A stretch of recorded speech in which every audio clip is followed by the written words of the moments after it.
Welcome to the TUBONGE show. Your favorite program is right here, and it is good to see you. My name is Pastor Chege, and we're on this PCFome online page. We thank you for your support wherever you're watching us from.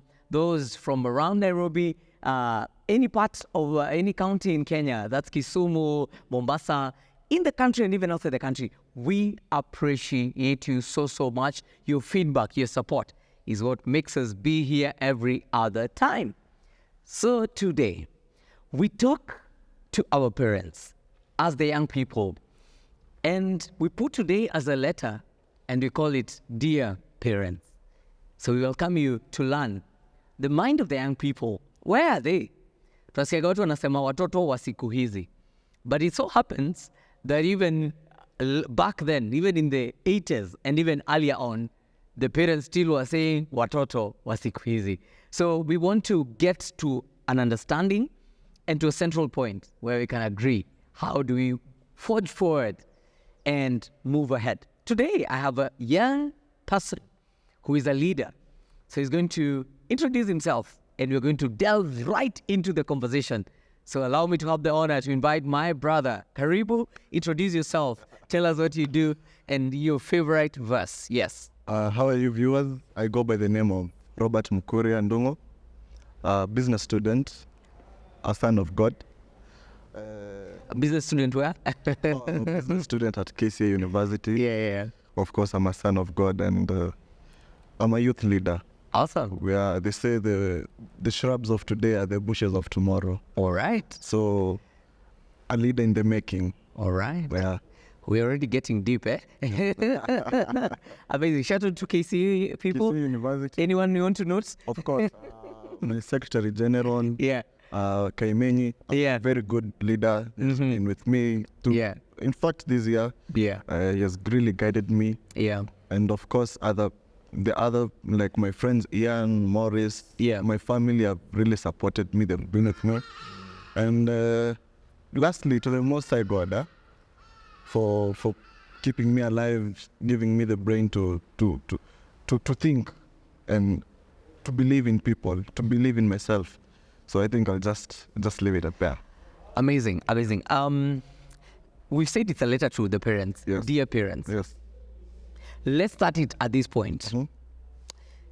Do you feel there's some things sometimes parents do or they go really wrong and they don't know they're going wrong? Yani kitu wanachoma tu, wanakosea, wanaban. Because they say sometimes the parents were so strict on their children. You may find their children becoming the most notorious. Yet, wazazi ndio walikuwa wakali.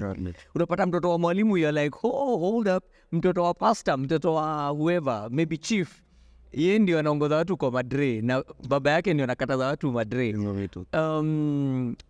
you feel there are some things that parents wanakosea? They don't know they're doing wrong and they are at it. Let's start there. They are our parents, so they've brought us forward. And of course, as a parent, there's a certain way where you expect your son or your daughter to be like, you have a full future. Like, imagine even right now, if you get someone and you feel you have something in plan for him. And at times, parents don't really want to know, what about you? What do you really want? I'm going to use an example of my dad. My dad was a teacher, also my mom. Mr. Getweku was also a principal. Double dose. Yeah, so both the principals, you see. Also, not just your ordinary teacher, also the top guy. Top guys, yes. But you see, with my father, he really wanted us to go the education way. But I remember when I was finishing my Form 4, he came, I was actually even shocked. He was like, the other jobs. And kwanzia hapo ndio niliingia mjengo. It's him who was saying? Yeah. Wow, okay. My first employer was my dad.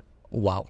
So nikijenga, niliona fundi wamekuja and was like, Dad, I can't, during COVID time, is there a way I can do and make money? And it was like, talk to the contractor, and if he accepts you, no problem. If he accepts you, Yeah. hata kuongelele. It was not that I'll do something for you. If he accepts you, no problem. Wow. Wow, yes. And after that, I was grateful. The contractor also took me to another place. And my father came and told me, you see, that is part of life. For me, I knew it was education. Also for me, what I wanted for you guys was education, but there are other aspects of it. Like I can use my sister, Linda. The son is a very good gamer. Excellent gamer, But at times we're like, hey, this guy is not studying. But if you look at what he's doing for his games, he's really dedicated. And my sister's been like, okay, this is something new. We've seen people from other countries making money from it. How about we give this boy a chance? And actually the boy has started making money. Wow. Now you see the parent has come to change. Life changes. Like I've told you, there was a time being education was really important. Yeah. Right now you can see engineers, we can even see the TVETs growing up. And personally, I'm pushing forward for TVETs. We need to give our TVETs the right position in our society. At times doing masonry is like you're a very low person. Those are the least courses. Yeah. When you're Peter, yeah. You see, after that, we now have buildings collapsing. You see, that mason, maybe ametolewa ushago, amekuja No skills. no skills, yeah. But now you can take somewhere who will be certified, And even with that certificate, we've seen people going abroad working those jobs. So times are changing. Most parents are changing. Other parents are not changing. The world is not perfect. Yeah. The world is not perfect. I like that. But to our parents we need to embrace change. Yeah, that should be the bottom line. Because even when God passed the mantle from Moses to Joshua, you can see that transition. It was like it's a change. These people are clearly told, you're not going to go with Moses into the promised land. But I will stand the way I've stood with Moses, I will stand with Joshua. And didn't God do that? He did. He delivered, right? So let's embrace change. To our parents out there, I think we need to embrace change. Amazing. But on that, did you give us your favorite verse? I think that can come out. It's a good point. Yeah. It's a good point to do that, yes. My favorite verse. Yes. I wouldn't call it my favorite verse, but I would want people to look into it and for it to come along with the embracing change. So it's Joshua chapter 1, and it starts, after the death of Moses, the servant of the Lord said to Joshua, son of Nun, Moses' minister, Moses, my servant, is dead. Now therefore rise, go over the Jordan, you and all these people, into the land which I am giving to them, to the people of Israel. Every place that the sole of your foot will tread upon, I have given to you, as I promised Moses.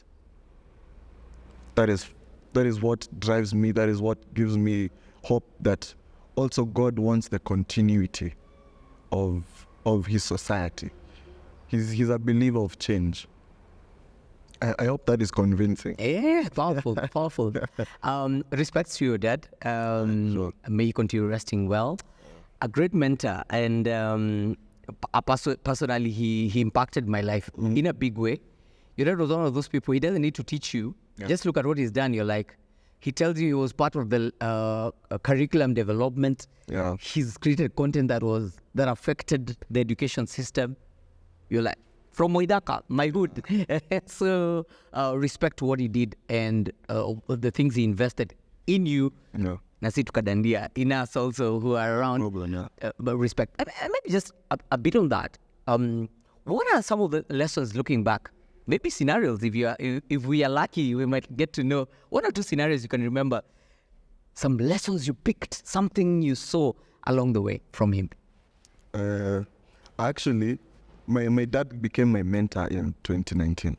Oh, okay. But before, people would ask me, your mentor would name other people. But later I was like, yeah, this is my dad, and he's the one who brought me up into having this mentality of leadership, Apart from being a teacher, he served as the CDF manager for Dagoretti when it was a whole constituency, including Kawangware, and used to come home with brochures of and work material, and I used to snoop. Like I remember seeing the projects where I went to school. The dorm I actually was at Dagoretti High School. My father's not authorized. Wow. For it to be complete. Nalala ile domain ya babako ameauthorize. Yeah. That's something. That's something. If you know the road from Waithaka going to Dagoretti High School, before it was not tarmacked. But during Dad's time, it was tarmacked. So you see, when I was in high school, we used that road. You are a beneficiary of I was a what he did. beneficiary, and not only me, but people from Garissa. Imagine you've come tired. You want to get in a rough road, but you come all the way from town to Dagoretti High School, Smooth. fully tarmacked. You know, that is something, but the way I've said, used to come home with materials, and I used to snoop, and I was like, wow, he's impacting people in such a way. And I started following it up, and I started becoming interested in what is going on around me. And since therefore, I've never looked back. And that is when when actually I was asked in 2019, I was like, I'll say it's my father. I'll say it's my father was put me to where I am, and may he rest in peace. Amazing, amazing. There's nothing more powerful than that, you know, just looking back and appreciating memories. Truth be told, not everybody who goes and we have great lessons and memories. Some people we are like, thank God, tumepata break. Hata ameka mingi. But it's great when we have people who will look back and say their lives left an impact. Let's come back to the parents. And so you just pointed out, you know, some of the things that, you know, parents, you know, have concerning the children. But I think let's look at it in terms of now, the other side of the coin, because we started out on the side of where they go wrong. But there's a side sometimes where we become entitled. Very much. And unajua zile za nifungulie job nipeleke US. You have a list of do this. And rarely do we count the loans they've taken for us to go to school. They've had to pay mortgage for us to have a place to sleep. They've had to just sacrifice a lot. Sometimes even eating for us to enjoy something, you know. All these things they do. Let's look about entitlement. Where does it get to unapata mtu young, mtu ako 35 years, amekaa tu hapo, you know, anangoja madhake tapika akule, na they have no plan for their lives, they have no dream, na ako tu, but yeye anajua wao ni masonko and, you know, ako sawa. Let's talk about entitlement. It's an interesting topic because most people don't want to come out and call out the youth. But can I take this opportunity to poke them a bit? Please do. Talk to the nation. Well, of course, there are certain people, you know, it's not every youth. Let's use, for example, the past election. You know, every time we're talking about we need the youth, we need the youth, we need the youth. But most youth didn't come out to vote.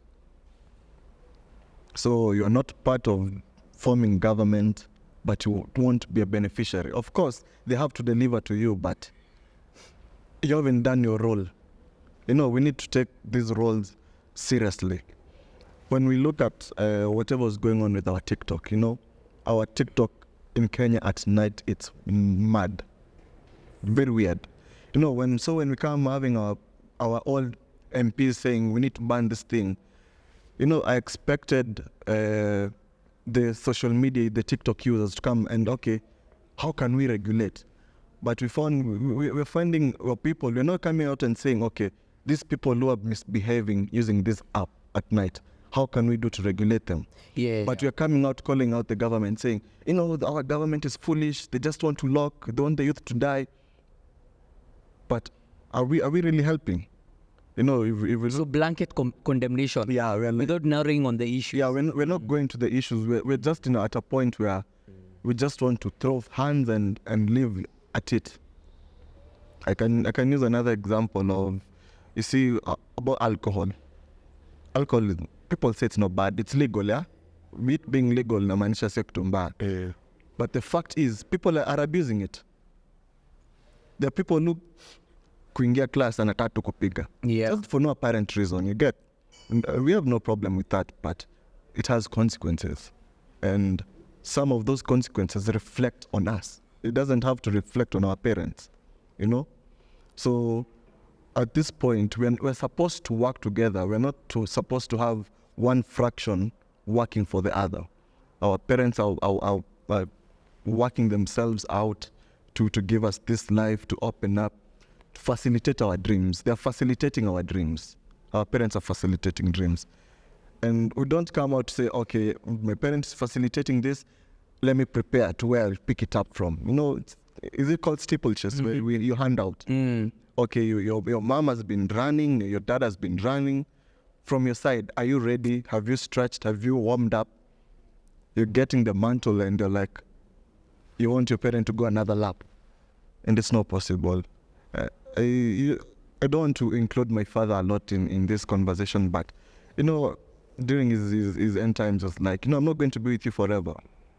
So whatever you're planning to do has to come along with what you have in mind.